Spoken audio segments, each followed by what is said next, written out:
right, good evening. Good evening, everyone. Is everyone okay? We're good? All right. Feels like I'm shouting. I want to make sure that you can hear me. Thank you so much for coming this evening. I have to tell you that there is a lot on my mind this evening, a lot on my heart. So one of our meeting norms, which I'll show you in a second, you know that as we go through this, is to be present, to be in the moment. So I struggling to do that, and I'll share with you a little bit why that is. But I want to go through and do several things in terms of this welcome. One, I know there are a lot of, or I'm going to anticipate maybe, there are some new faces in the audience who have not joined the Climate and Culture group before. And in a few minutes, I'd like those individuals to stand up so we can welcome you to our work group. I know there are some new faces to us in terms of administrators to climate and culture. Mr. Steve Greenbaum is our consultant, who's with us until we fill the position of Director of Communications, and there he is right there, standing there. We have Ms. Robinson, our principal of Glenside, who is not new to us, well, new to us, but you see her face, but I believe this is in her official capacity as principal, her first climate and culture meeting. So I think there is, how about all the individuals who this is your first meeting? Please stand up. First meeting.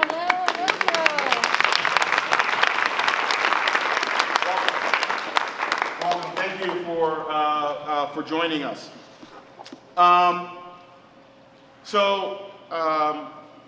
We want to be very clear in terms of what our prospective outcomes are for today.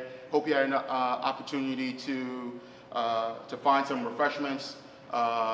Keep indulging yourself in those refreshments.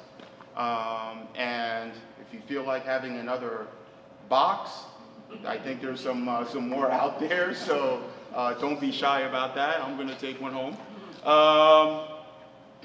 So I'm going to talk to you briefly, and I do mean briefly. And then we're going to spend some time talking about the first 30 days. We want to share with you, in that short amount of time, some new faces. Faces that brought us together, faces that are instrumental in helping us think about climate and culture. And some of our principals are going to be here talking about the pulse of their building. What are they sensing? What's different? And our new family members, our educators are going to come and talk to you about their new roles. They're going to talk about what they've seen, the work they've done in those 30 days, and what they look forward to. And then we hope that we have, we hope we have 45 minutes to break out into our group conversations. And for those who are not familiar with that, when I get towards the end, I think we'll speak about that so you know which group you'd like to really focus on in terms of helping the district think differently about climate and culture. So as always, we want to make sure that we respect everyone's time, and thank you for coming. We know 6 is a close window for many of you who are traveling, so we appreciate the time that you're here. So we are going to make sure we follow that timeline, start on time, and promptly. We're going to ask you, as difficult as it may be, and as I led off, as you are thinking about things, to try to be present, to be in the moment while we do this work. We want to make sure that we first listen and then process and then give respectful ideas and respect others' ideas as well. I understand that trust has to be earned, but this is a safe space, and people should feel safe to be able to discuss their thoughts and their opinions. And at the same time, this is not a traditional type of get-together. We need to be solution-oriented. We can come with a whole list of things that some may not be happy about. It means nothing unless we have an action plan moving forward with that process. I want to draw your attention back to this because this is important in terms of the 12 dimensions of climate. And much of the work, if not all, what we've been trying to do is touch on each and every single piece of that. But I want to focus on safety for a second. And I want to focus on physical safety and social-emotional safety. And we understand that sets of experiences lead us to think differently about how do we make sure people feel safe physically. The fear of being someplace and somehow you might get physically hurt, physically intimidated. And then that piece around social-emotional, the safety where I feel very comfortable coming into a place where I won't be bullied, I won't be harassed, people will receive me for who I am. And we put some things into place for that.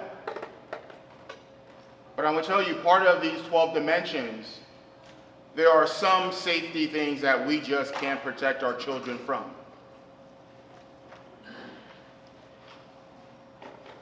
But we have to be able to give them the skills in terms to help them navigate that. And let me tell you what I mean by that, which is why my heart is really heavy. Because last Friday,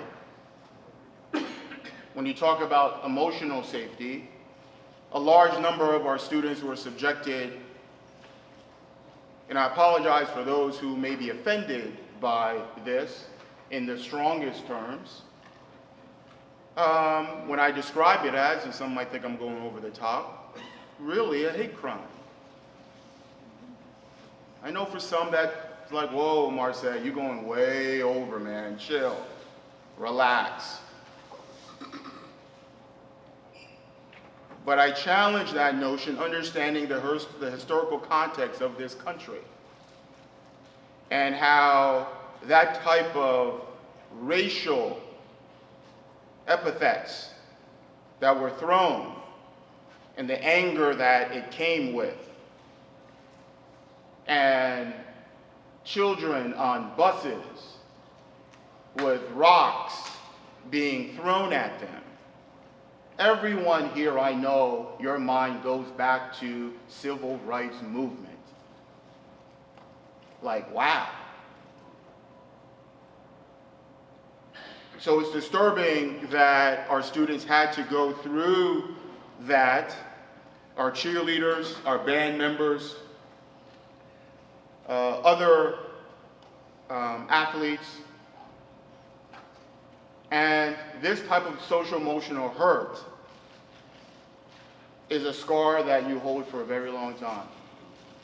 And I think there are individuals in this room who've been scarred by something who can still remember that. You remember where you were that day, what you probably were wearing, who was with you, right? And that comes back. So as I wrestle with that, and I said at the board meeting that as much as I talk about race and equity, And I will admit that I'm ill-prepared to talk about that with my own child. I really am. But I've read a lot of great books. Some by individuals in this room. So I'm challenged by that because I'm so scared of it.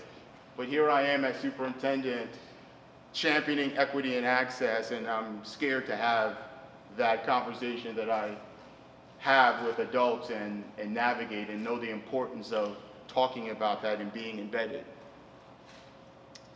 But then, as you're trying to process that and listen to students repeat what they experience,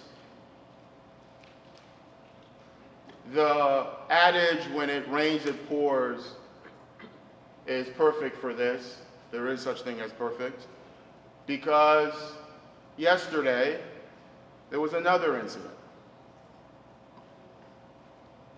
So at an away game, several young ladies on our team were subjected to racial epithets. The N-word. And then another young lady was called FB. And another young lady was called WHORE.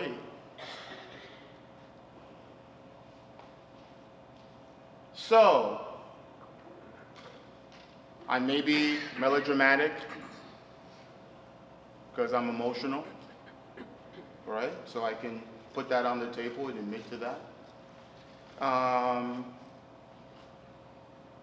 But it is extremely disturbing to me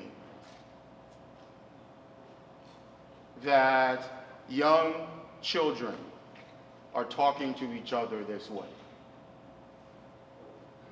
And it speaks to the national landscape. So we can do things here to make individuals feel physically safe, emotionally safe, because we talked about that, and we want to do that. We need to do that. We have action plans and structures to do that. But we realize that they go out to other places that we cannot. I mean, literally, I thought to myself, and talking to some friends, I'm like, okay, if this happens one more time, I'm just going to get a caravan of parents and adults, and at every single game, I'm just going to have an extra bus with adults who will walk in hand with our children when they go to these particular places. Enough is enough. So though I appreciate both superintendents who I've spoken to, I spoke to superintendent of the incident that occurred yesterday, this afternoon, and that superintendent sends their deepest regrets for that. And again, it does not, her words define who she is, who her students are, who her community is. But our kids are subject to that. And I say that because we need to be really mindful that we can put a lot of employees in place. But when you are attacked the way you are, you come to school feeling very different. And some people don't know that. It's not an excuse for behavior. It is an understanding of where those particular students are coming from. At any point, those students could experience a trigger throughout the course of the day that make them inappropriate.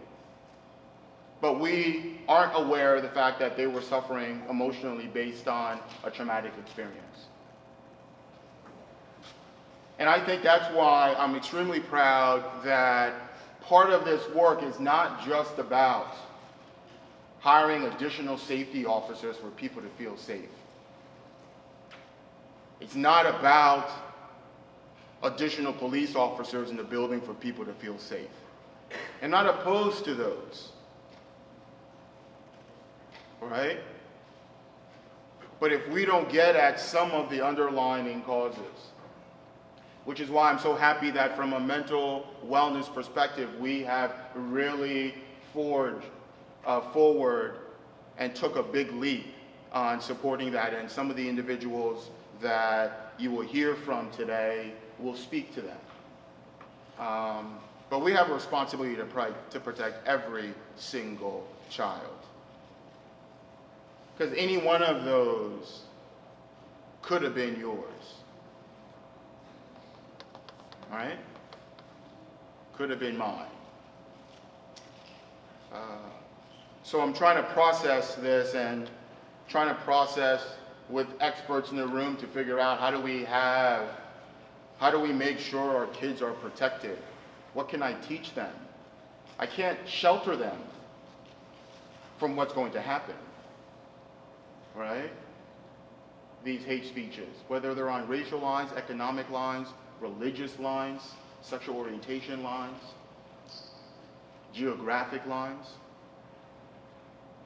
And I hope we think about that, though I know you're going to break up into your groups and you have some of your objectives and you've been working on them.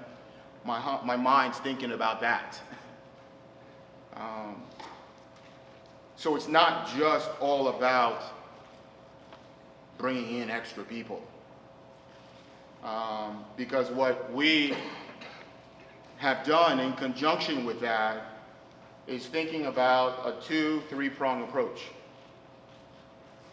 That is, yes, we need extra eyes on the ground so that we can support students academically, social-emotionally, but we also need programs, system-wide programs that also support climate and culture. So when you think about it, we need to be very deliberate about the type of curriculum that we're providing. Is it engaging children? Is it reflective of their cultural experiences, historical experiences? Can they buy into this? Because they see themselves, they see mom, they see dad in that. They see their history in that in terms of engagement. Can we make sure that we provide systems so that when kids are not engaged, we find ways to make sure that they don't fall too far down that proverbial crack, where it becomes extremely challenging to turn around some of those ideologies. So we put some things together that we're working on that are not just about new hires, but are talking about systems as well. And we've talked about the need for extra supports, and we provided that. Our curriculum. We've looked at action plans where we're talking about how are we very deliberate about those who are not yet successful. They didn't wake up and be not successful. They've been experiencing that over and over and over again. All right? So it becomes a habit of mind, unfortunately, right? A negative habit of mind. So those are some of the things that we've designed. Yes, we have a new discipline matrix. Yes, we have a very different code of conduct. That is one piece of the larger puzzle, right? We've put in positive behavior intervention systems. We're using software differently to keep track of how those things are happening and the antecedents behind that. We've created more opportunities in our schedule for teachers to get together and collaborate and talk about their students. We've designed professional development so teachers think differently about their practice. Teachers think differently about the way in which they deliver instruction. And teachers think differently about how does my own identity and how I come into the door impact my relationship with my colleagues and my students and families. So those are just a number of things that we believe, in conjunction with, obviously, the additional supports that we brought to the district in the 17-18 school year moving forward, that alone is not going to do it. It's that in conjunction with so many other things. And I want to take the opportunity to kind of wrap this up, because I've taken much too long, and I apologize for keeping us, taking us off track already. You knew it was going to happen, Dr. Doria. You knew it was going to happen, but your face didn't change, right? You kept there smiling, but I knew behind that you were thinking yes. I appreciate that you haven't given me any clues yet. So I want to take the opportunity to bring a couple of our principals up. I want to invite Dr. Doria from Elkins Park. I want to invite Ms. Robinson. I want to invite Mr. Perez. I want to invite Dr. McFall. Do as I say, not as I do. So be short.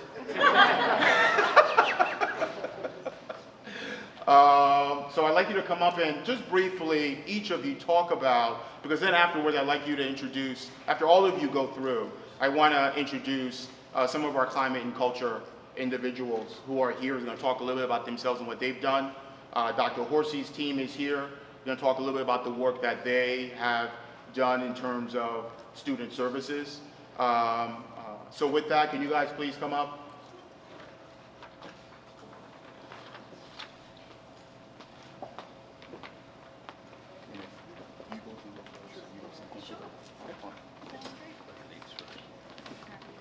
Good evening, everyone.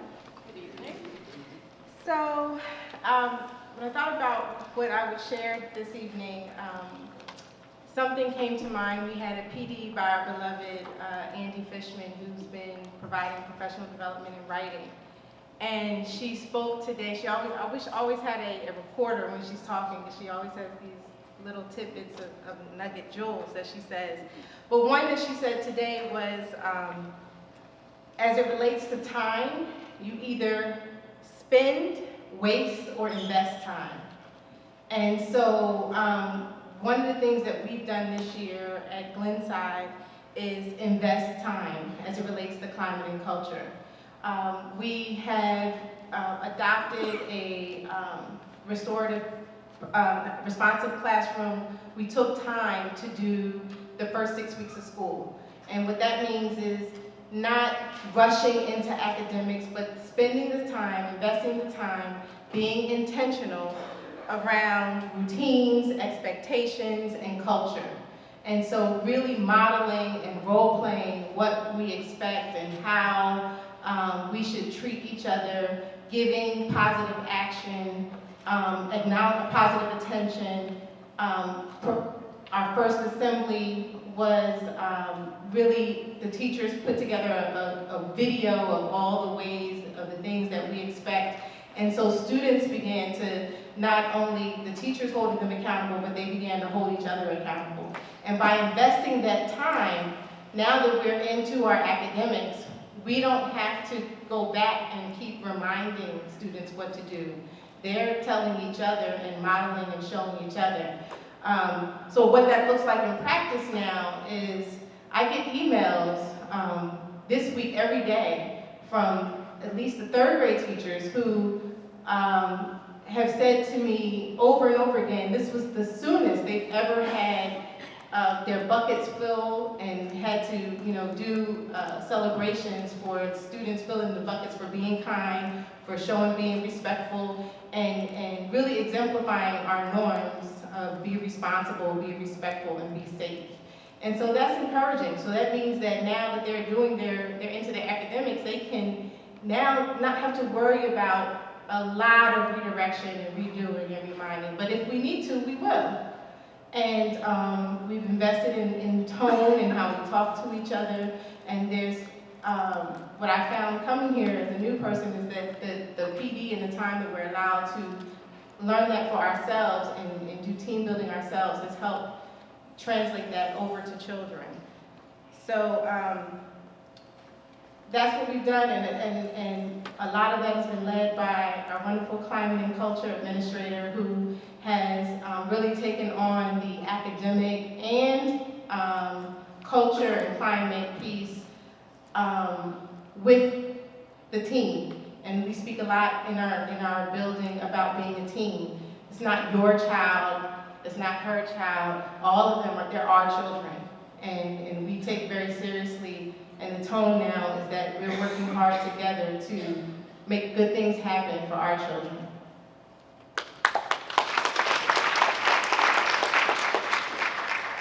Just piggybacking off of what Ms. Robinson talked about, some of the specific things that we've been able to do with the help of Ms. Butler is that systems thinking. We both have 2 large elementary buildings, so sometimes getting those things into place right away. So being that person on the ground, getting protocols in place, being that communication liaison between staff and students has been hugely important for us, trying to get things going at the beginning of the school year. Trying to get our behavior management systems in place, which, as Ms. Robinson mentioned, and I can piggyback off that it's been amazing. Just the start, the first 30 days have been great, just in knowing the amount of referrals that have been coming through, a lot less than we were last year at this time. Building that relationship piece is huge as well, just having Ms. Butler build those connections with students and families. What we hope to do now moving forward is having those connections with families, with our welcoming families liaisons, our PTOs, and also trying to build those community partnerships. So that's where we are moving forward. And if I had a concern, it would be the fact that I think Ms. Robinson and I really want to have Ms. Butler full time. That's pretty much the only complaint that we have at this point.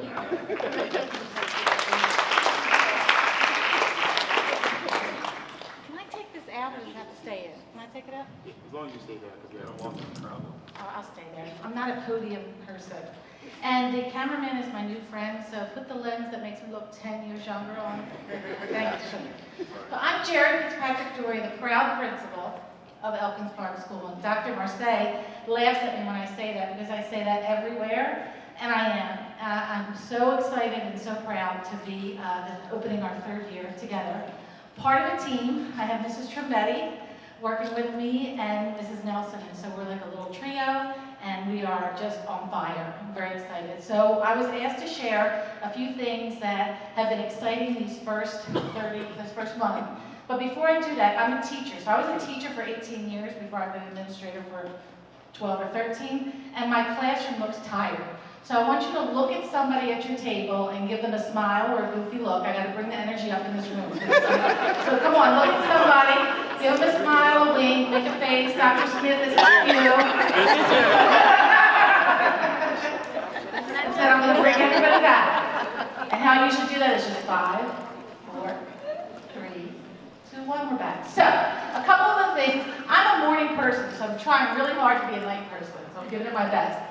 A few of the things that have happened this year, the 3rd year opening, that are amazing and different, is the first one is we have a brand new PTO. And so they're bringing fresh energy.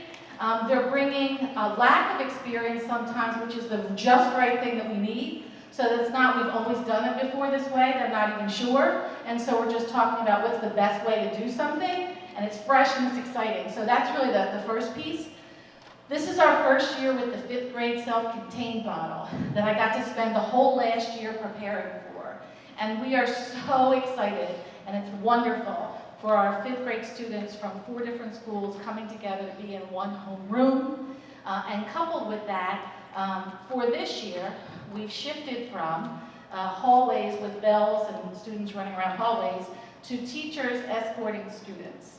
So we have a different tone in our hallway with classes of students, walking to and from. And it's not rigid, and they don't always have to be silent, but it's quite of a group. So I'll see a group go by, and they're so pleasant, they'll say, we're 102, or this is room 115. I go, oh, you're amazing, as we go through the building. And it's just a different feel than bells and 10 and 11-year-olds running around. So we're celebrating that.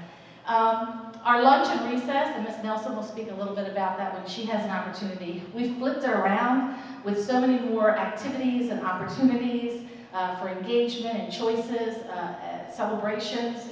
Wonderful. Our mission and dismissal. So this is the first year where our students get off the bus. We have staff members throughout the building, and they walk in, go to their lockers, and then go into their homerooms.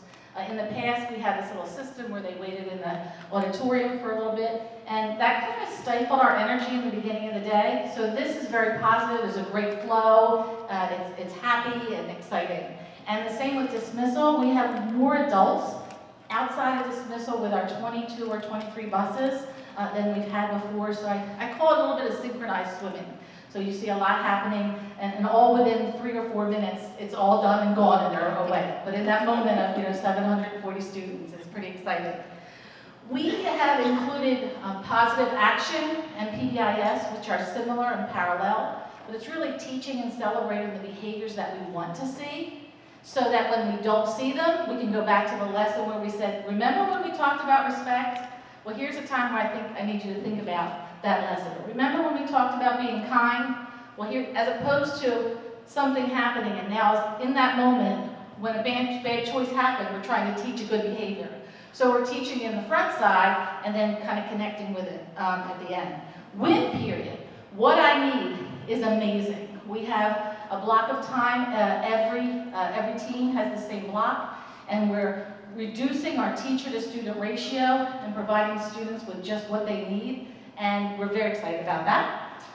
Collaborative planning, as Dr. Marseille mentioned, and we've had similar time in the past, but what I see and feel that's different now is the collective group of 5th grade teachers planning together, or 6th grade. When I go into a classroom, I see a similar lesson with a different flavor.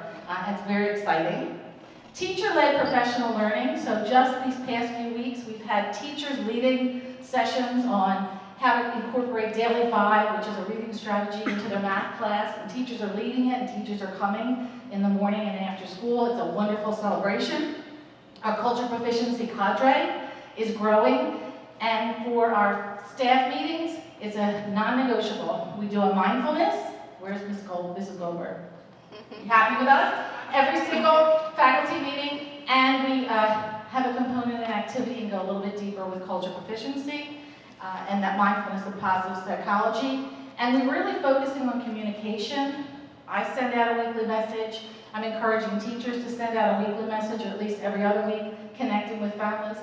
And it's coming back to us in a very positive way. I've received emails from parents and connections with parents saying, thank you, this feels good, I feel connected to my teacher. I know if my child leaves their sweater on the bus, who I can ask to go find it, or I'm bringing my lunch in, I know exactly where to bring it. And it's just a great feeling. I'm really thankful to all of you.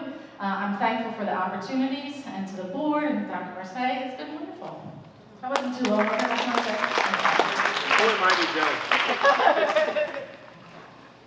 So good evening. I'll try to be a little briefer than Dr. Doria. I don't want to go to any activity.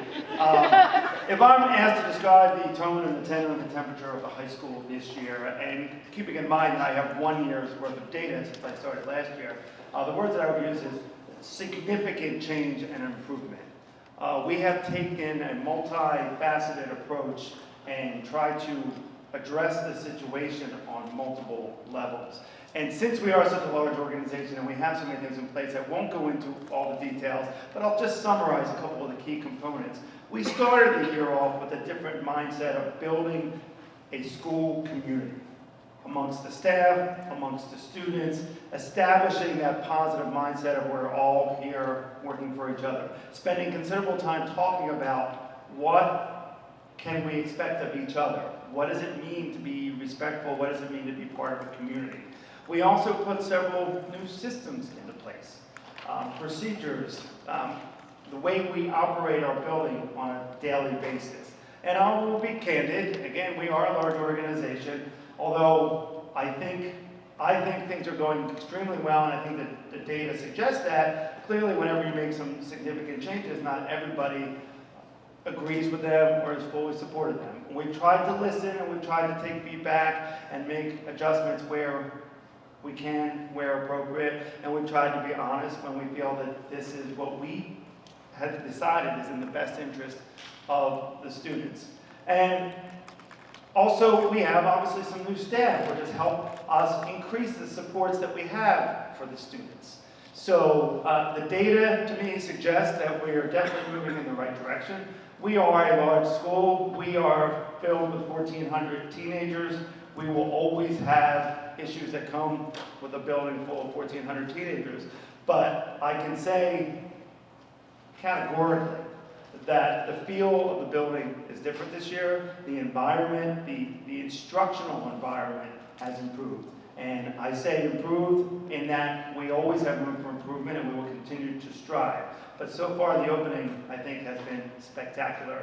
And hopefully in some of the different groups you'll hear some of the details about it. When Mr. Curry speaks, who's been a wonderful addition, he'll address those items a little bit. While I have the microphone, I'm going to steal the moment and shift gears a little bit.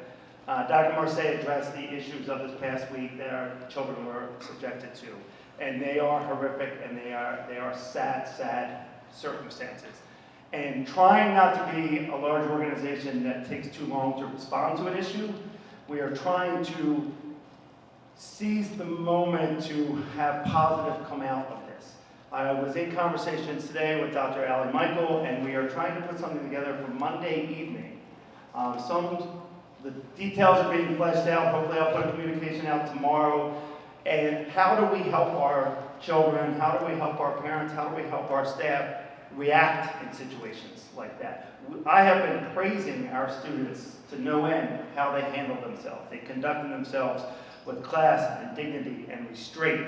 And that is not the story that gets out there. So I am telling our story, that our kids were phenomenal and they did exactly what they needed to do in that situation. But we want to give them some more skills, because I would love to be able to stand here and tell you and tell them that this will never happen again, but I can't do that, and that's unrealistic. So how do we prepare them? What skills, what tactics, what information can we give them so they are in a better position to process that situation and deal with it in the moment? So I apologize for the short notice, but we want to react to this quickly so that we can better prepare everybody who's part of our community to handle these situations. So please keep a lookout for some communication tomorrow. Tentatively right now, we're looking at Monday night from about 6 to 8. Understand with the short notice, some won't be able to attend, but we really feel it's important that we act quickly. Thank you. Thank you, Doctor. Thank you, Dr. McCall. Not to shortchange my other administrators, part of this conversation was why these 4 individuals were up here, and I know that our other principals have wonderful stories about their 30 days and what they're seeing in their buildings, and I hope they have the opportunity to share that with you. But those were particular were because I wanted to take the opportunity that we brought 3 administrators for climate and culture. Ms. Butler transitions between 2 schools, and Mr. Perez, that wasn't a formal proposal. Sorry. I'll get that in You know I like my proposal, so. So once you get it in writing, I will take a look at it. And she does her work and navigates back and forth between both buildings and share that time with Ms. Robinson, and they've worked out a schedule for that. Ms. Robinson, you're too new to write a proposal. 2 more years and I'll read your proposal.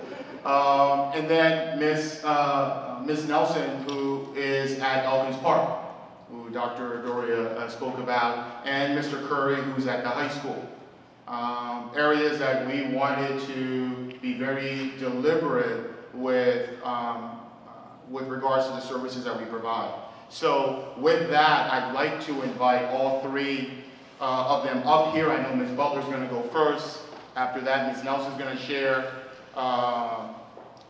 work she's doing, and then Mr. Curry, and then we'll see if there's 1 or 2 questions, not too many because we want to break up into our groups, but I also want to give Dr. Horsey and Dr. Realadine, who's here, and other members as well who have joined us in student services and provide meaningful support. So with that, Ms. Butler, here's your... Well, good evening, everyone. I am the loved one that has 2 schools, and I'm so happy to get to work with the 2 largest elementary schools. I do wish I could share the love, with the other ones. Oh, wait. I'm going to read hers first. She's been here. That works. But just a little bit about me. I am Elsie Butler. I started my first 9 years in the field in William Penn. I taught 4th grade. I taught the amazing 2nd grade. And then I also got a chance to be a school site facilitator in that district, which is an instructional coach and does a lot with the data and the assessments. I have transitioned here to Cheltenham. This is my 3rd year. And I can honestly say I've spent the last 2 years getting to know the district.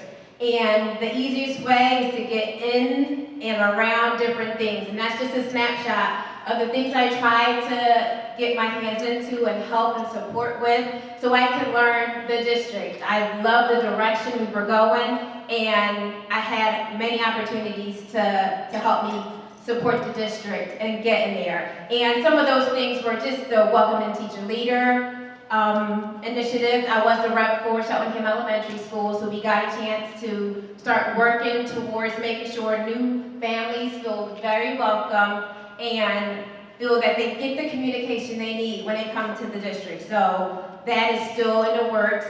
Overseeing the tutoring program that we had at Cheltenham Elementary, coming up with the student ambassadors with my principal and my other Welcome and Teacher Leader, where we got the students involved and they have such a great leadership role in the school with supporting school events, supporting the new students that arrive in our building, and then also supporting our student supports team, which is transitioning to MTSS model, and that's just having a flow in the system to making sure students get the academic and behavioral supports that they need.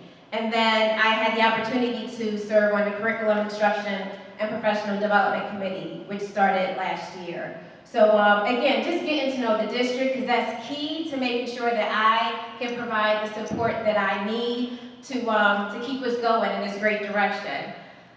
As far as my first 30 days, it's been a long 30 days. But like everyone has communicated, it's about being proactive and getting those systems in place so that way we're not going back and having to revisit too much. Even though we know in education that comes naturally.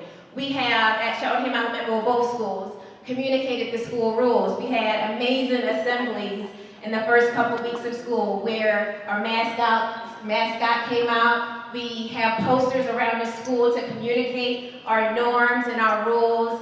We have gotten the children involved in this and excited about this. There are incentives that we have. We have the beer bucks that the students will be able to use to shop and get rewarded.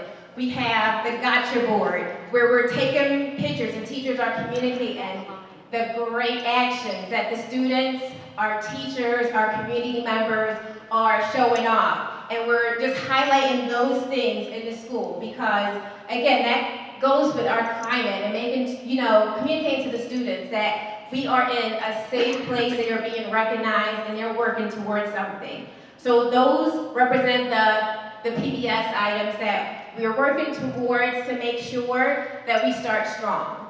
Other things that I have done is work towards our positive action focus and then our support, our multi-tiered system of supports process. Again, that's a lot of communication and a lot of time with the teachers. I was able to host meetings where because we received a new referral form, it's more communicating the referral process. So having a visual that says, before the referral form even comes into play, we can do so many things and so many actions to prevent that. And just having a dialogue with the teachers and showing them what type of positive interventions we can have for limiting the behavior. and then logical consequences for things that happen, and a tiered approach for when things happen. Not so you do this, this happens. It's more a support, a model, a conversation with the students to get them, but still monitoring how they're progressing.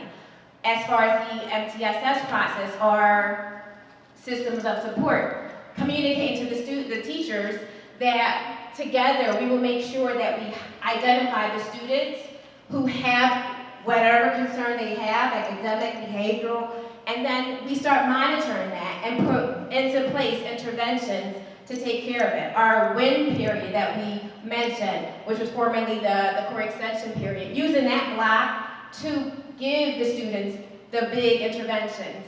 Having winning Wednesdays where at Glenside, where every Wednesday the teachers who voted for topics they were interested in, they get like a small little meeting info session on different things that they feel is relevant for them supporting the needs of the students. Involving the parents, we presented, this is at CE, I have to keep the schools, so whatever I say is one of the schools. It might not be both, it's one of them. But at Cheltenham Elementary School, I got to present the MTSS process to the parents at the PTO meeting. And they were very engaged, they were so excited to be included and involved and say, oh, okay, it's good to know that, I didn't know that. And that will help them, because sometimes when parents have concerns, they don't know the avenue. Sometimes they go directly, oh, maybe I need this, maybe I need that. But if they know that there's a process and they're shared that process, it helps with giving the students the support they need. And then building relationships was the biggest part of my first 30 days. Just being present and around that wonderful cafeteria, the buses, having our new family meet and greets at both schools where we invited the new families, gave them tours, having celebrations for the staff members who had birthdays in the summer. We'll have like a monthly breakfast for the staff. Having staff displays in the school, taking pictures of it. And it's a simple thing, just taking pictures and putting it on a wall means it just made the kids so excited to see their teachers. And making sure that everyone, our bus drivers is included on that display, our cafeteria staff, because we are all working together and the kids need to see that taking place. Our Cub Club and other partnerships with PTO and your amazing ideas are all things that are going to support our work in this role. And then beyond the first 30 days, continuing on with the academic and behavior supports, starting up and restarting up for Cheltenham Elementary School are mentoring programs where, again, the students that need support will get it through positive mentoring relationships. School committees, which involves the teachers working together collectively in areas of interest to make sure that our whole system is working well. And then our PTO and community events, and then our culture building events, like the district hurricane relief. We did socks, was it crazy socks? For when the hurricanes first, hit Texas in September. And now we have another initiative coming up at Cheltenham Elementary, where we're doing the hats, the helpful hats for Puerto Rico. And we're just gonna keep going. We'll keep bouncing back and forth to the two schools and supporting the district needs and supporting my colleagues and making sure that we are giving it all for our students, okay? So thank you. Up next is our all-star, Ms. Nelson. Yay! Thank you. Oh, good evening, everyone. I'm so excited to be here today. I never thought that I would leave Upper Dublin because I had such a fondness for it in my heart, but I feel like I came home when I came to Cheltenham, and I really did because I live down the street. I'm in the building where my children went to school. Well, one of them because the other one graduated out of the mods, but I'm home and I look out and I see my neighbors and I see friends. So I really feel like I came home and I'm so happy to be here. Just a little bit about me. I taught in the Upper Dublin School District for 11 years.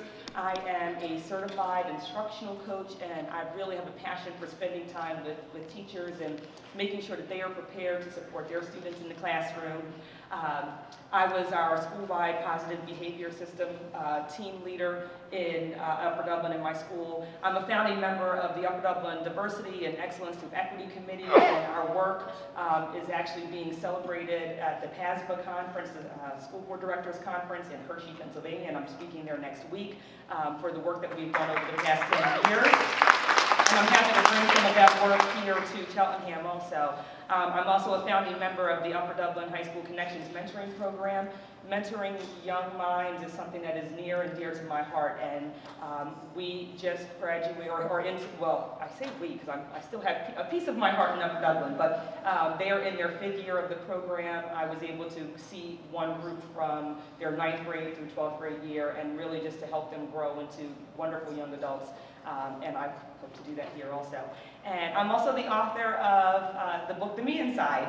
And it is a children's book about feelings and acknowledging and validating children's feelings. That is a huge part of my core beliefs in that we need to help children express themselves, and sometimes we need to give them the words and the strategies to help them effectively express themselves. So check me out on Amazon.com.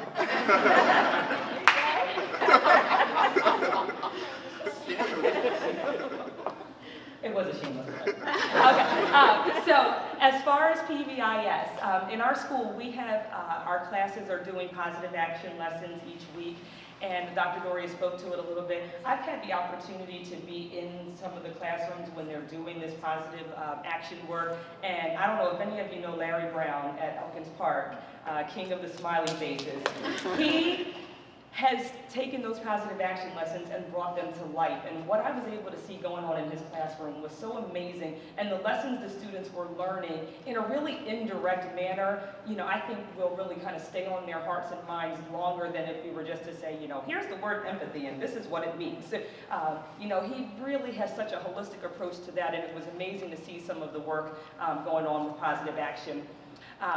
We've spent a lot of time in these first 30 days. I heard the word investment when we were talking about time, really investing time in the students and getting to know them, really investing time in processes and procedures so that students know what is expected to them everywhere they go, so that when they are moving about, they can have the best day that they can because they know what to do and when to do it and where to do it. There's a sense of security there. So in lunch, we have the Golden Spatula Award. And so yes, and this is where you're going to say, ooh, it's the Golden Spatula. Right, it's the Golden Spatula. And the Golden Spatula is given to classes, homeroom classes, who show really exceptional behavior in the lunchroom. And you ooh and ah'd over the Golden Spatula. There's also the Blue Fire Spatula. Ooh. And that's something where in my role as, climate and culture administrator, I'm really focusing on team building amongst the students. And so the Blue Fire Spatula is a time where they're working together as an entire group to work towards having the best lunchroom behavior. And so instead of just awarding specific homerooms, it's the entire group. And so they are cheering each other on. They're going around to each other's tables. Make sure you throw your trash away. And really working together. You can see there's Mr. Brown, king of the smiley faces, in the bottom left corner.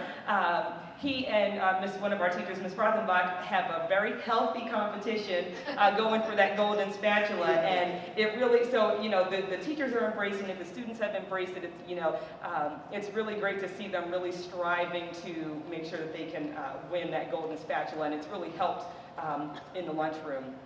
We also have raffle tickets for children who are caught being good, and our EP way, we talk about being kind, being safe, being respectful, and being responsible. We really want them to live and breathe that EP way. So we have lots of things going on where they can, if you're caught being good, you get raffle tickets. We have EP Eagle Bucks. And that's for that over-the-top behavior. You've really stepped out of your comfort zone and stood up for someone or something, equally exceptional, and they can earn EP bucks. And another way that we're working on that team building is that they can take their EP bucks and save them together as a class to purchase larger rewards for the class as a whole. And so we're really focusing a lot on doing things to help them come together as a team.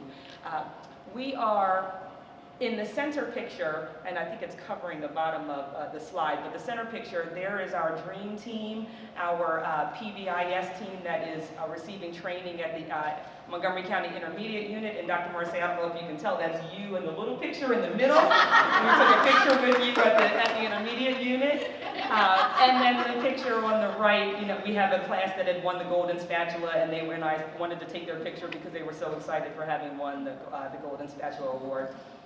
With our school-wide positive behaviors system and that training that's happening this year, we are spending a lot of time working on our school's you know, mission and value statements, and really kind of condensing some of the work that's been done. Everyone's had good ideas all over the place, but we're really kind of bringing it together so that we kind of have one school, one voice when we speak of this work. So I'm really excited about that. So again, we were talking about that investing time and building relationships with the students. I call it lunch and mingle. I spend a lot of time in lunches, really kind of just getting around to the students, getting to know them, hanging out with them. When it's indoor recess, we've purchased and, you know, begged and borrowed lots of games from teachers in the building so that we have activities in that unstructured time, giving it a little bit of structure. I am the reigning Connect 4 queen. Anyone want to challenge me?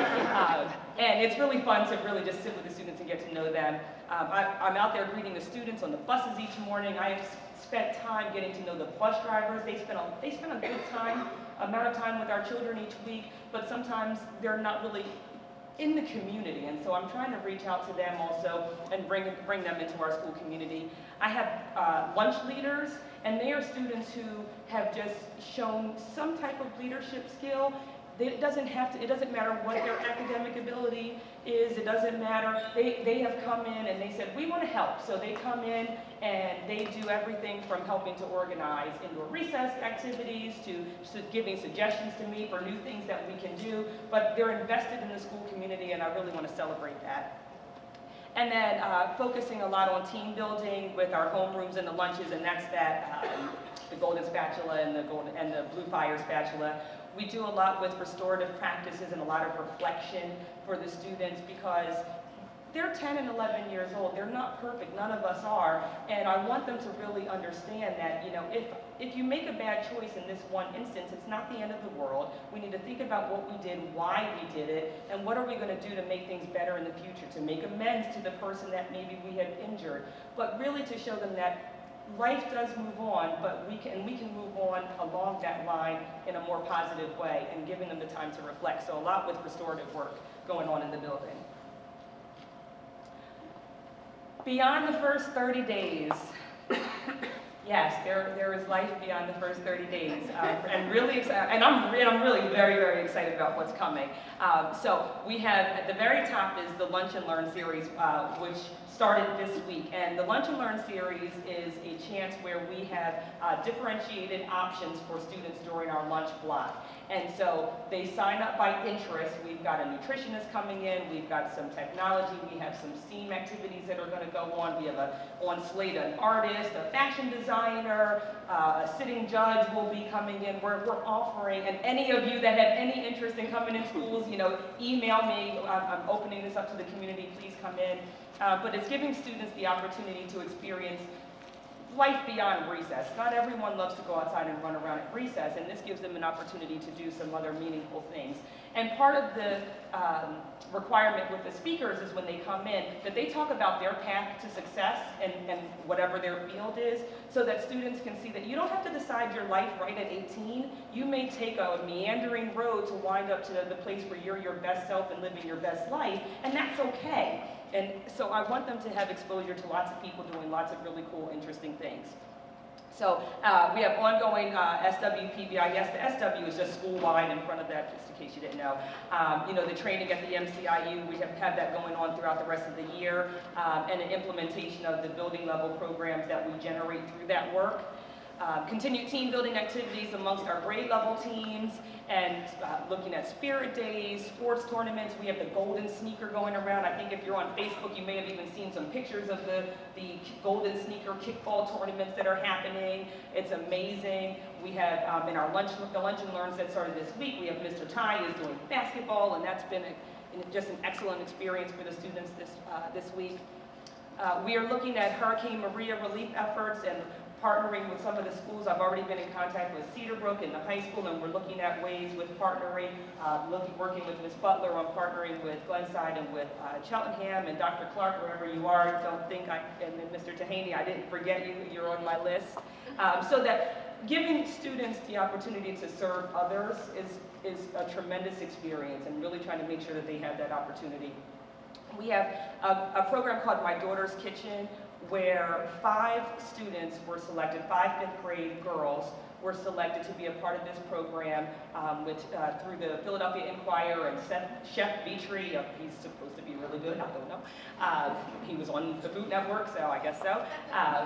And they get to spend 8 weeks cooking and learning about healthy eating and nutrition, and at the end they get to prepare a meal for their loved ones. And my husband tells me every day, go get a warm and fuzzy. So wherever he is in the room right now, here's my warm and fuzzy. Today we let the students know that they were selected for My Daughter's Kitchen. And I wish I could project to you the smiles on their faces and the excitement around this. So we were able to provide this opportunity for them. And it's 5 students today, and hopefully it'll be 10 students tomorrow that we can expose to something like this. But the smiles on their faces, that was my sunshine on this pretty cloudy, rainy day. We're also looking at continued community outreach through the PTO and other organizations. One of the things that I have loved about living in Cheltenham for the last 15 years is that we are a very resourceful community, and I really want to work on fostering more relationships with community members and community organizations so that we can best support the students in our school. So that's EP and what we've had going on and what we're looking to in the future. I am, again, thrilled to be here. I'm home, and home is where the heart is, and my heart is here in Cheltenham, so thank you.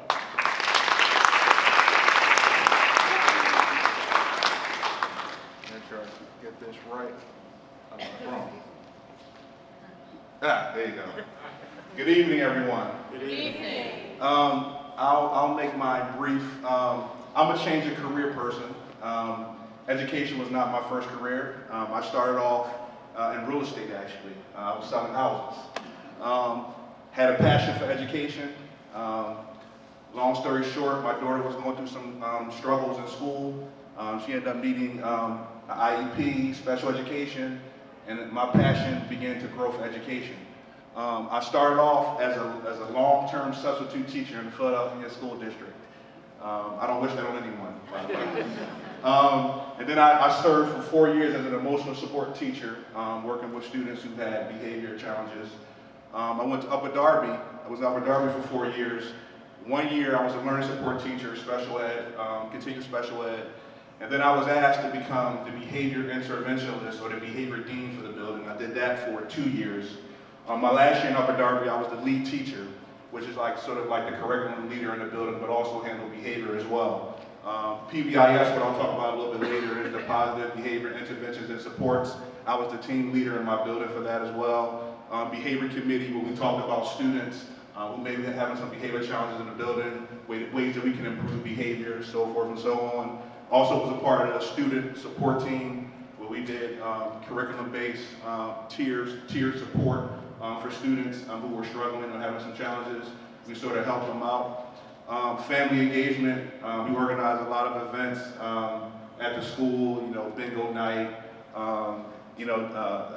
talent shows and things like that to sort of get parents involved in the school. It was a great process at the time I was there.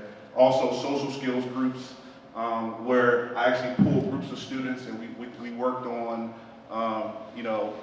pro-social skills, coping skills, problem solving. I did those things for a couple of years as well. PBIS in the high school. Currently, we're in the early stages of PBIS. Right now, I'm in the process of creating a core team. We have about 10 to 12 staff members that want to be a part of it. And so this school year, we're going to be going through the process of creating a team and creating a process so we can implement next year. We're going to be going through the SET process this year. And so I'm really excited about implementing PBIS at the high school, because I think it's really going to have a positive effect on the students and also the staff. But at the end of the day, this entire school year, since I've been here for the 30 days, for me it's all about building relationships. So I've been building relationships with the teachers as well as the students. So I think that's important. And also been really, talking with students during lunch. I mean, when they walk in, and I'll talk about on the next slide. But as they walk in, I've been greeting students as they walk in the building. I think that's really important. Saying hi, saying good morning. Also, one of the things that we started this school year is that we're having routine class meetings where we're going to meet with each grade bi-monthly, and we're going to give out a pride award. And the award is for pride, responsibility, innovation, diversity, and excellence. And so we give that award out to 8 students per assembly. And so we just gave it out on the last picture on the right at the bottom. We gave it out to 8 students during the 9th grade assembly. They were really excited about getting the Pride Award. And that's something that we started at the high school this year. We're really excited about it. Also, we have a suggestion box that staff and students can put in suggestions on how they want to, if something that they want a suggestion about or they want to improve, they can write it in. They can write their name on it, or it can be anonymous, and they can put it inside the idea box that I have on the slide right there. Also, we're having, we started this year a chat and chew. Right now, it's been like one chat and one chew, but it's going to get better. It's going to get better. We're in the early stages right now. So bear with me, but we're going to get there. And so we're doing that. I think it's important as well, being accessible to the students as well. They can walk up to an administrator in the cafeteria during all the lunches, talk to the administrator, sit down with them, and we're there for them. And I think that's important. And also, I'm meeting with students who are coming to school late to class, and failure to attend class, and have an opportunity to meet with those students as well.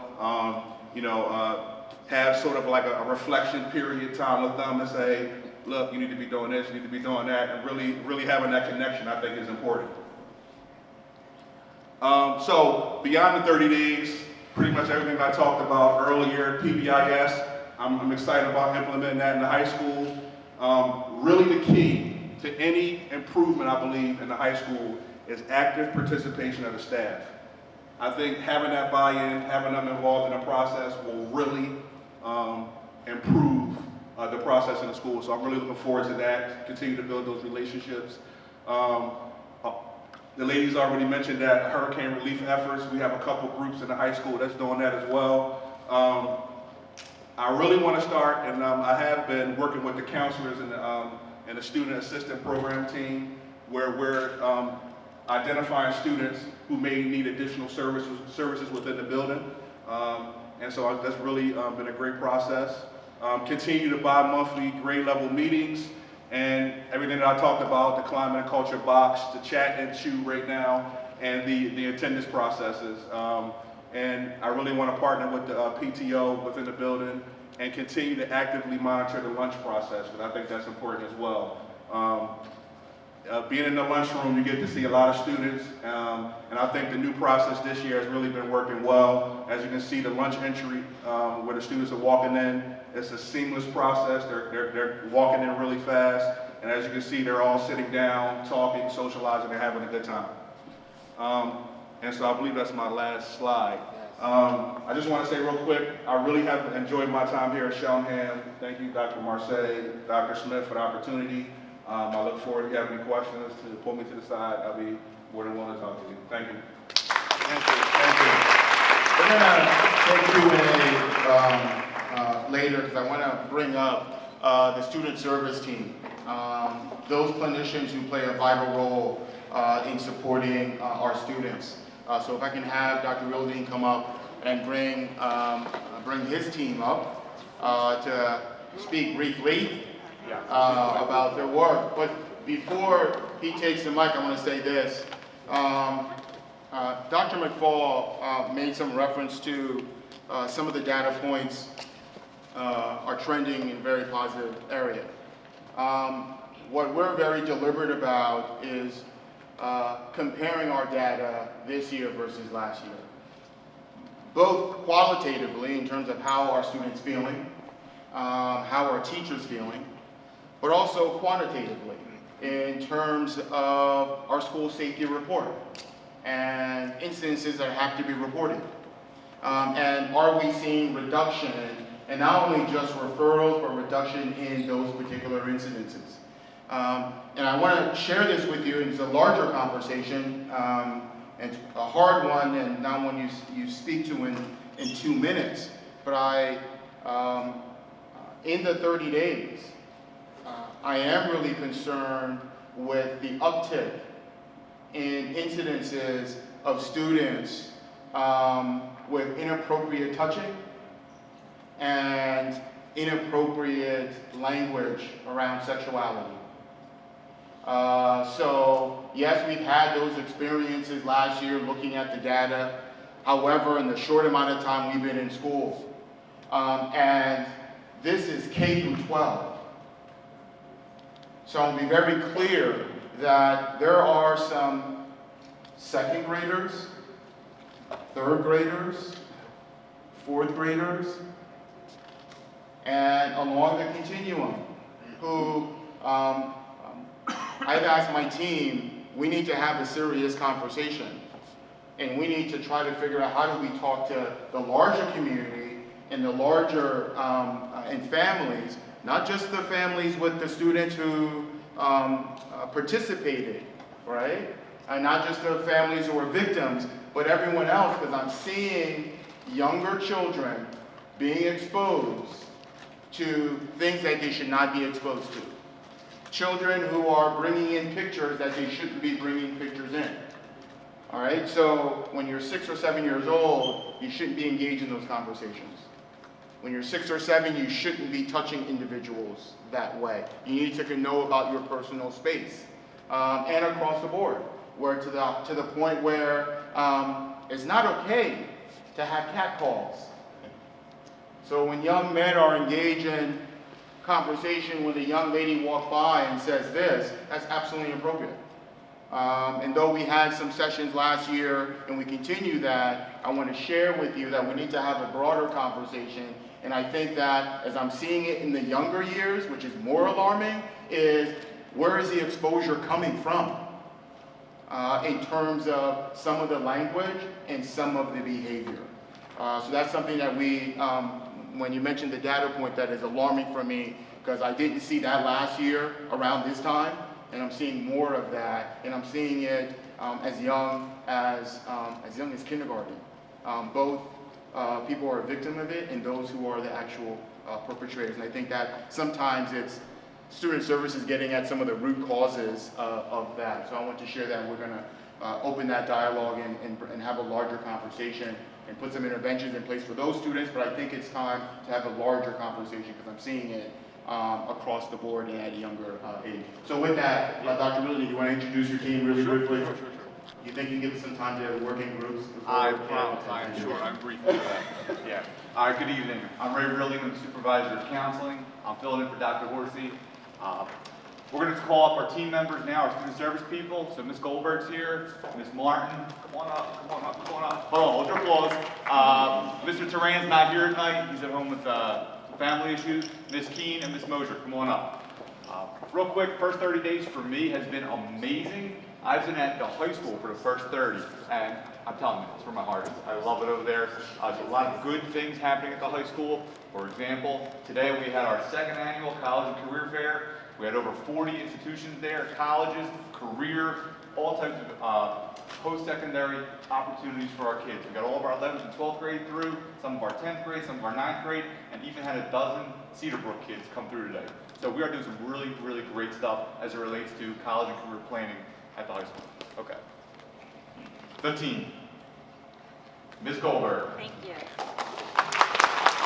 Hi, everybody. I am Cindy Goldberg. I've been at Glenside for 21 years as a teacher. I am thrilled to be in this position, but I'll tell you a little tiny bit about what I've done. I created a program called Rainbow of Friends, which is character development, it's diversity appreciation, and it's serving the community. As people said here, those are the things that are really important to our students. It's now in its 18th year, and I am thrilled to say that the program continues. We have people at Glenside who've taken it over. I've been a positive psychology teacher leader at Glenside. I also wrote a book available on Amazon.com called Penelope's Headache. I'm kidding. No, it is though. But, I'm certified in applied positive psychology, and so are many people in our district. And part of my job, which is really exciting, is bringing all of these minds together. There are 25 of us. Lynn Hindermeyer is one of us, and we've all been trained in applied positive psychology. So part of what I've been doing, and I'm not really up to my past 30 days, is trying to bring that together. I'll get back to that. I've also been a presenter of mindfulness and positive psychology workshops.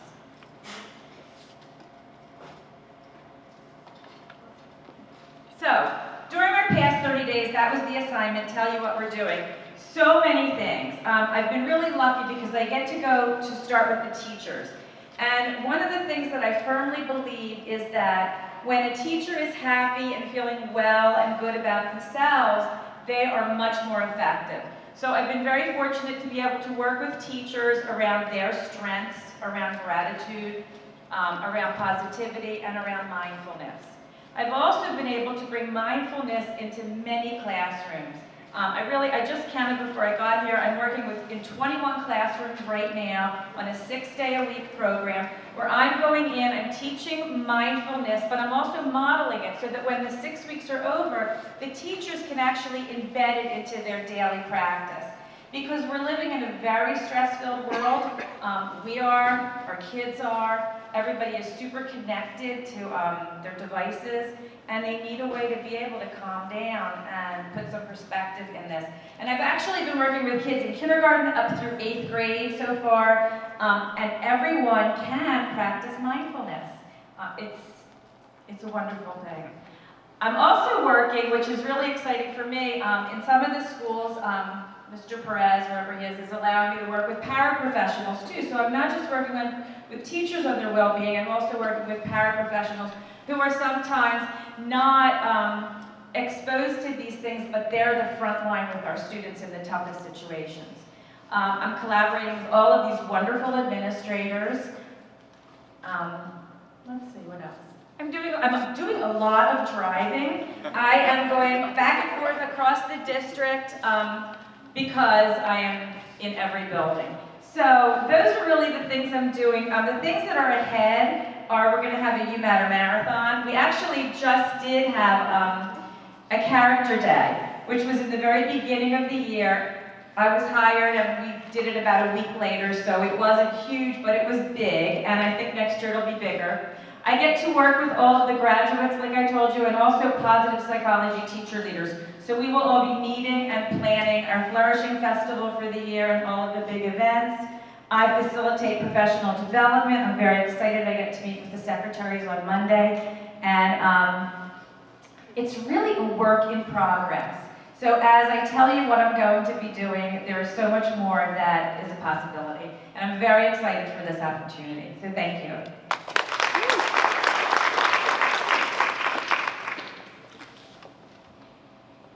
Hi, I'm Ambrosia Martin. I'm the mental health and wellness counselor at Elkins Park School and for Cedar Brook Middle School. Just a little bit about me. I have my bachelor's in criminal justice, but then just transitioned over to the psychology field. And so I'm a licensed professional counselor and a certified school counselor. I was a former Lakeside camp counselor at Cedar Brook and at Cheltenham High School for a few years, and I was also the interim home and school visitor last school year for Cheltenham School District. This year,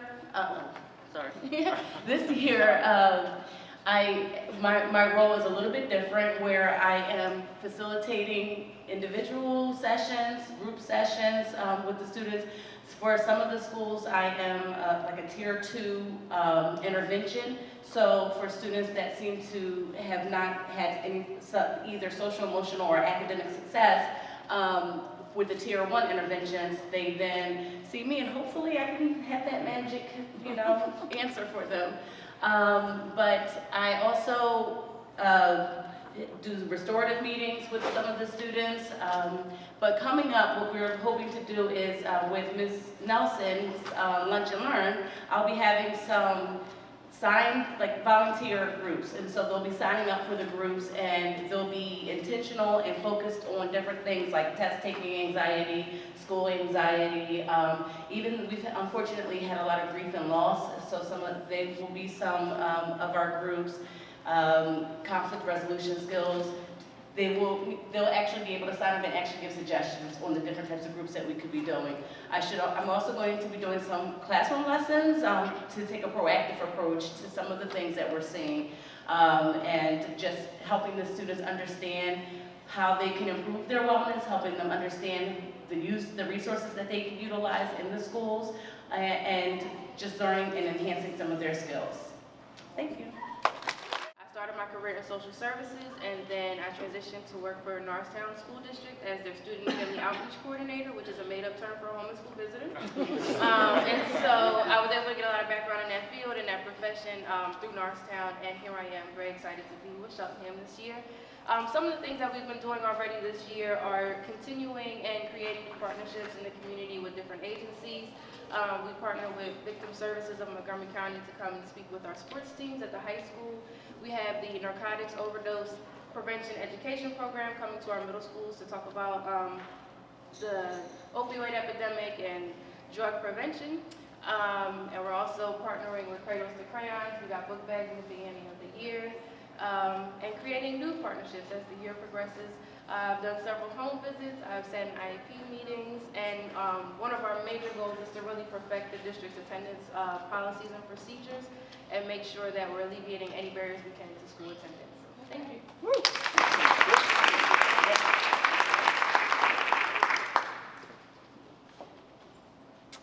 Okay, hello, my name is Jen Mosier, and I'm the K through 6 home and school visitor, social worker, and if you want me to be short and sweet, I could say I'm doing everything Jessica is doing at the elementary school. But I'm excited to be back at Cheltenham School District. I was here before for 4 years, so I've been spending my 30 days reconnecting with some of my former colleagues, new colleagues, and getting a sense of what each building needs and how I can help support them.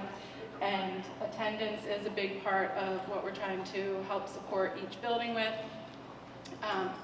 so that we can get every child to school every day and remove any of those barriers that are causing them to be late or absent. And also, like Jessica said, the school bags, we have our winter coats already, so even though it's not cold yet, we're going to be getting them out into our buildings. And the partnerships that I've been working on is we have some classroom presentations starting at Cheltenham Elementary next week from the Women's Center, speaking to all of the classrooms about personal space and boundaries. So we're hoping that that will be very helpful. We've been talking with Mind in Your Mind for mental health presentations, the district attorney's office, just to name a few. So thank you. I'm excited to be here. Okay. So Dr. M told me I have to stop talking, so I'll stop. But real quick, I just want to give acknowledgement. But hold on, I just got to acknowledge Mr. Terrain, or Mr. T. He has been a tremendous addition to the high school. A lot of his time is spent with conflict resolution, mediation with students. And I could say, before I came here tonight, he was going out to do a football practice when he had to go home. He said, quote, I had 6 mediations so far this year that did not result in a fist fight. Where I think prior to him being there, I wonder if those kids would have had the same wherewithal and the same skill sets to not engage in such actions. So he's doing great work over there. For any of you who haven't been to the high school, come see it. It's really a great place. It's always been a great place, but this year especially, it is phenomenal. I can talk forever about student service and all the great work we're doing, but I won't. Thank you. You don't have time. Thank you. Thank you. I know this was a lot of information, but I really wanted, as part of this committee, we talked about our primary focus was on climate and culture. And we made a significant investment in not only human capital in terms of that, but also programmatic capital as well. And I want to take the opportunity this evening to bring you up to speed to what those resources are that we're committed to for the 17-18 school year. I know we're running out of time because I want to really get you into your groups for at least 30 minutes, right? So, and if you have any questions about those groups or the conversation, please bring those up. But I want to remind you that we had multiple groups. The Communication Engagement Committee, they are meeting in the gym. So if you're a part of that, please know your location. If you are part of Supports for Learning, heavy conversation on mentoring with Dr. Smith and Dr. Peterson. They have some information for you, and I'm sure that there's some things that you want to talk about as well. The Race and Equity is upstairs in the library. We're going to talk briefly about where we left off in terms of some of that equity data and some literature that I'd like to share with you, then to reflect on what are our next steps. In addition, we have safety norms and rules here with Dr. McFall, Dr. Dory. I think Ms. Hockfield is joining that team as well as administrator. And then we have Dr. Horsey. I think I know that Dr. Realdine will be there, and Mr. Oloro, who often comes in and supports us in that process. So if you please grab your things, make your way to your collective groups. I'm sorry for the